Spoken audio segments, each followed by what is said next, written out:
ரேவதியின் passport மாயம். கார்த்திக்கை வீழ்த்த எதிரிகள் போட்ட மாஸ்டர் பிளான் ஒர்க் அவுட் ஆகுமா? 8 ஆகஸ்ட் 2026 எபிசோட். கார்த்திகை தீபம் சீரியலில் ரேவதி கனடா செல்வதற்காக ஏர்போர்ட் சென்றிருந்த நிலையில் அங்கு அவரது பாஸ்போர்ட் காணாமல் போகிறது. தமிழ் சின்னத்திரையில் ரசிகர்களின் கவனத்தை ஈர்த்து வரும் கார்த்திகை தீபம் சீரியலில் கார்த்திக் மற்றும் ரேவதியை சுற்றி அடுத்தடுத்து பரபரப்பான சம்பவங்கள் அரங்கேறி வருகின்றன. நேற்றைய எபிசோடில் கார்த்திக் எப்படியாவது ஏர்போர்ட்டை சென்றடைய வேண்டும் என்ற அவசரத்தில் பயணித்த நிலையில் இன்றைய கதைக்களம் இன்னும் விறுவிறுப்பாக நகர்கிறது. கார்த்திக்கின் பயணத்தை தடுத்து நிறுத்த எதிரிகள் திட்டம் தீட்ட, மறுபுறம் ரேவதிக்கு எதிர்பாராத சிக்கல் ஏற்படுகிறது. இதனால் அடுத்ததாக என்ன நடக்கும் என்ற எதிர்பார்ப்பு ரசிகர்கள் மத்தியில் அதிகரித்துள்ளது. இன்றைய எபிசோடில் ரேவதி ஏர்போர்ட்டுக்குள் செல்லும்போது எதிரே வந்த ஒருவரின் டிராலி மீது எதிர்பாராத விதமாக மோதுகிறார். இதில் அவரது காலில் காயம் ஏற்படுகிறது. உடனடியாக அங்கிருந்தவர்கள் அவருக்கு முதலுதவி செய்கின்றனர்.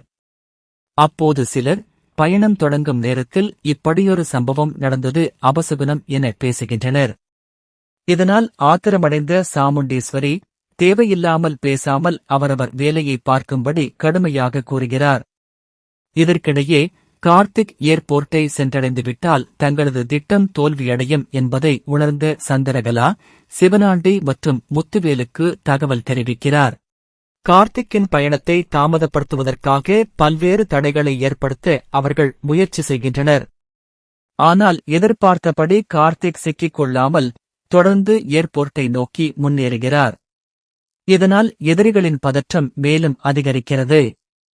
ஒருபுறம் விமானம் புறப்படுவதற்கான அறிவிப்பு வெளியாக ரேவதி விமானத்தில் செல்ல தயாராகிறார். அந்த நேரத்தில் அவரது பாஸ்போர்ட் கையில் இல்லாதது தெரிய வருகிறது.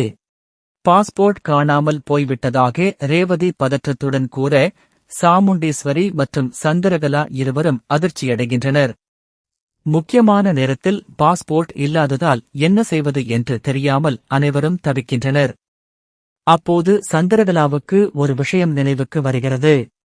ரேவதியின் பர்ஸை எடுத்துச் சென்றபோது பாஸ்போர்ட் கீழே விழுந்திருக்கலாம் என்பதை அவர் நினைவுபடுத்திக் கொள்கிறார். இதையடுத்து பாஸ்போர்ட்டை தேடி எடுத்து வருவதாக கூறிவிட்டு அவசரமாக காரை நோக்கி செல்கிறார். பாஸ்போர்ட் சரியான நேரத்தில் கிடைக்குமா? ரேவதி விமானத்தில் செல்ல முடியுமா? கார்த்திக் ஏர்போர்ட்டை குறிப்பிட்ட நேரத்திற்குள் சென்றடைவாரா? அவரை தடுத்து நிறுத்த எதிரிகள் போடும் திட்டம் வெற்றி பெறுமா? இப்படி அடுத்தடுத்து எழும் கேள்விகளால் இன்றைய எபிசோட் ரசிகர்களை பரபரப்பில் ஆழ்த்தியுள்ளது. கார்த்திக் மற்றும் ரேவதியின் பயணம் எந்த திருப்பத்தை சந்திக்கப் போகிறது என்பதை பொறுத்திருந்துதான் பார்க்க வேண்டும்.